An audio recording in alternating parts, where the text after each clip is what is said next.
પછી શું ભણાવવું તે આપે ગોતી આપવું પડશે. હું બતાવું તો મારું માનશો કે ઉલળિયા કરશો?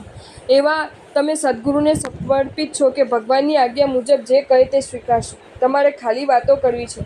અમારે એમ નથી કહેવું કે સ્કૂલમાં જૈન ધર્મ ભણાવો. સ્કૂલમાં ધાર્મિક શિક્ષણ હોય કે વ્યવહારિક શિક્ષણ હોય, ધર્મ ભણવા ધર્મગુરુ પાસે આવવાનું છે.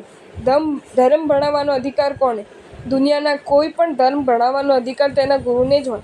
કોઈ કહે સાહેબ કોલેજમાં બધે જૈન ધર્મ ભણાવવાનું ચાલુ કરીએ, જર્મનીમાં ભણાવાય છે. મેં કહ્યું તે બરાબર નથી. ધર્મ ભણાવવાનો અધિકાર ધર્મગુરુનો જ છે. તો પાઠશાળા કેમ છે? પ્રાથમિક સૂત્રો માટે, અને તે પણ પાછું ધર્મગુરુની સંમતિ લઈને જ ને. ભૂતકાળમાં આવી વ્યવસ્થા ન હતી. તમારી ખામીના કારણે પાઠશાળાઓ કાઢવી પડી છે. વ્યવહારિક શિક્ષણમાં ગમે તે ધર્મવાળો હોય તેને શું જૈન ધર્મ ભણવા બેસાડી દેવો? બીજા ધર્મવાળાને અન્યાય કરાય નહીં. વ્યક્તિ ધર્મ કરવા સ્વતંત્ર છે. ગમે તેનો તે અનુયાયી બની શકે છે. જૈનેતરને જૈન તત્વનું ભણવું હોય તો ભણી શકે છે. ધાર્મિક શિક્ષણ આપવા ધર્મસ્થાનકો જ છે. પાઠશાળા પણ શું ગમે ત્યારે ચાલુ કરાય છે? તે હોટલોમાં પણ હોય કે ધર્મસ્થાનકમાં હોય. વ્યવહારિક શિક્ષણ અપાય પણ તે કઈ રીતે? આર્ય પરંપરા, આર્ય સંસ્કૃતિને વિરોધ ના થાય તે રીતે શિક્ષણ આપવાનું છે. સામાજિક ક્ષેત્રમાં પણ તમે નહીં જાણો તો ગોથા ખાશો.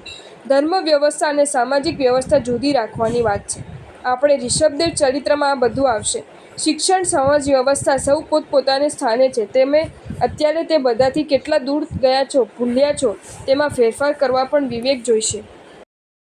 જો તમને આ વિડીયો ગમ્યો હોય તો આ વિડીયોને લાઈક કરો અને મારી ચેનલ જૈન ફેક્ટ્સ એન્ડ સ્ટોરીઝને સબસ્ક્રાઈબ કરો. ધન્યવાદ.